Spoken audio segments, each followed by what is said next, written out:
Belt అనేది ఎవరికైనా set అవుతుంది. మీకు ఓన్లీ ఇక్కడ చేంజ్ అవుతుంది షేప్ బెల్ట్ వెడల్పు, అలాగే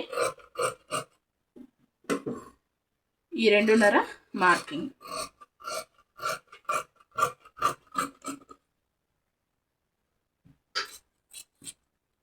ఇటువైపు ఒక చెక్క. నెక్స్ట్ కింది వైపున ఒక 1/2 ఇంచు, ఓకే, పై వరకు ఇలా క్రాస్గా 1/2 ఇంచు మార్కింగ్ బేస్ చేసుకొని ఈ విధంగా లైన్ డ్రా చేసుకోవాలి. ఓకేనా, ఈ లైన్ మీదే కట్ చేసుకోవాలి.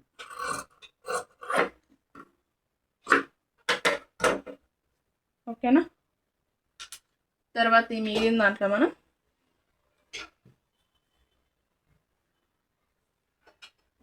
హుక్స్ పట్టి, కాజా పట్టి, అలాగే మనకు హుక్స్ పట్టి వచ్చేసరికి 1.5 ఇంచు వెడల్పులో స్ట్రైట్ పీస్ అనేది కట్ చేసుకోవాలి ఈ విధంగా. ఓకేనా,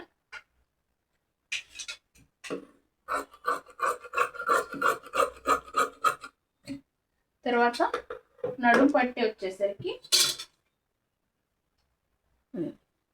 ఖర్చులతో సహా నడుము లూజు అంతకంటే కూడా ఒక 1/2 ఇంచ్ ఎక్స్ట్రా ఉంచుకొని కట్ చేసుకోవాలి. వెడల్పు వచ్చేసరికి 1.5 నుంచి 1.5 ఇంచ్ వరకు తీసుకోవచ్చు. డబల్. తర్వాత కాజా పట్టి వచ్చేసరికి మనకు 3 లేదా 4 ఇంచులు వెడల్పులో క్లాత్ చూసుకొని కట్ చేసుకోవాలి. ఓకేనా,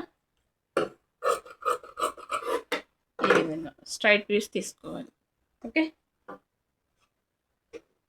నెక్స్ట్ వీటిని మెయిన్ ఫ్యాబ్రిక్ మీద ఎలా కట్ చేయాలో చూద్దాం.